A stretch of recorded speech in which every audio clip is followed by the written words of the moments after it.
A very good morning, students. Today we are going to discuss the new topic, that is meetings, types of meetings. So as you all know, there are 6 kinds of meeting. The first one is statutory meeting, second one is annual general meeting, third one is extraordinary meeting, fourth one is class meeting, fifth one is debenture holder meeting, and the last one is creditors meeting. So the first 2 kinds of meeting we have already discussed, and we will discuss the third meeting, that is extraordinary meeting. So what do you mean by extraordinary meeting? So extraordinary meeting means all general meetings of a company except annual general meeting is termed as extraordinary meeting. That is, any meeting which is held between 2 annual general meetings are generally termed as extraordinary meeting. So what is the purpose of conducting extraordinary meeting? So this meeting is generally arranged to discuss any urgent matters which cannot be postponed until annual general meeting.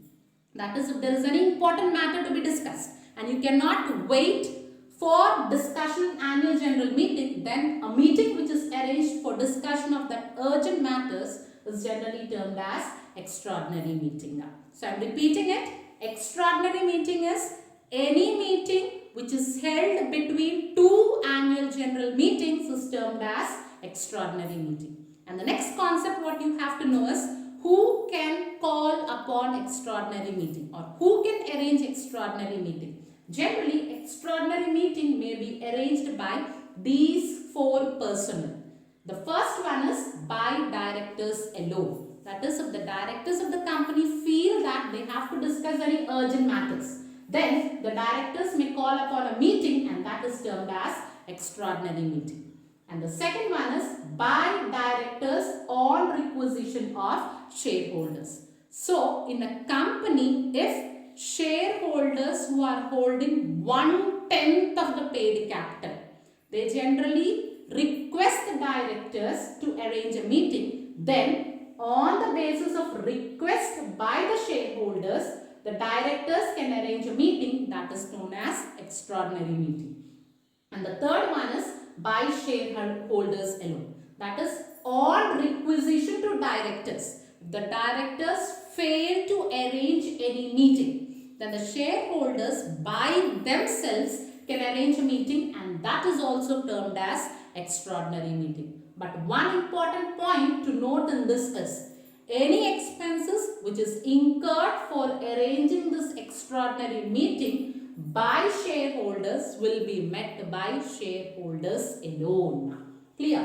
And the last one is by tribunal. So if the tribunal feels that a meeting is necessary, then a tribunal may call upon all the members and arrange a meeting that is termed as extraordinary meeting. I am repeating the points once again.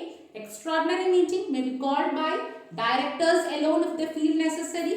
On the request of shareholders, directors may arrange a meeting, and the shareholders may alone arrange a meeting if they feel that something important has to be discussed.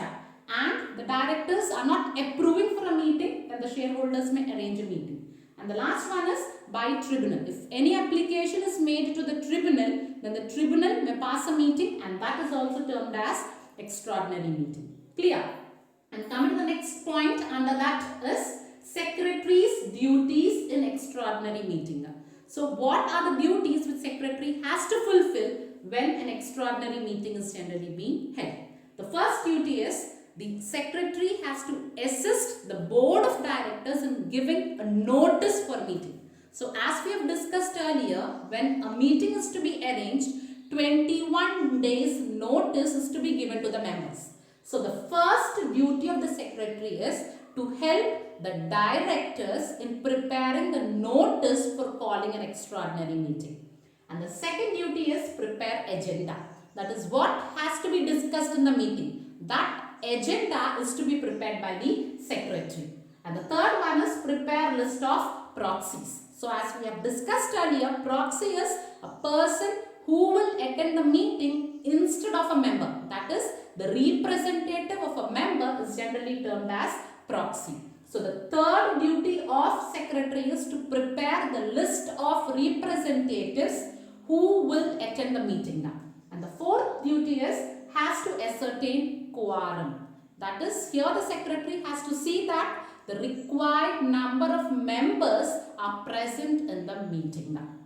And the next duty is to supply required materials and documents to chairman. If the chairman needs any information, any documents in course of meeting, that information and documents has to be presented by the secretary. And the fourth one is take notes on the proceedings of meeting. Whatever is discussed in the meeting, whatever communication is made in the meeting, that communication and information is to be recorded by the secretary. And the last duty of secretary is to prepare minutes.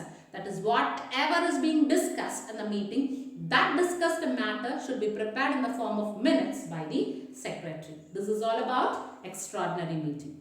And coming to the next type of meeting, that is class meeting. So what class meeting actually means is, so as you all know, in the company, the share capital is generally divided into different classes.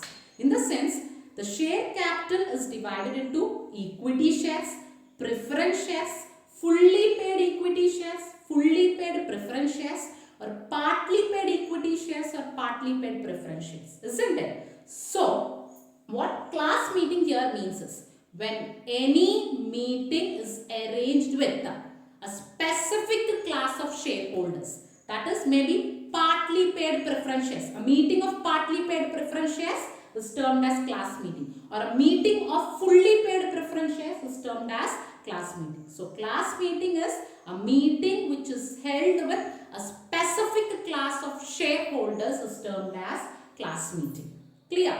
And the next type of meeting is debenture holders meeting. So as you all know, debentures are people who give debts to the company, isn't it? So debenture holder meeting is when a company arranges meeting with the debenture holders to fix the terms and conditions for their debts.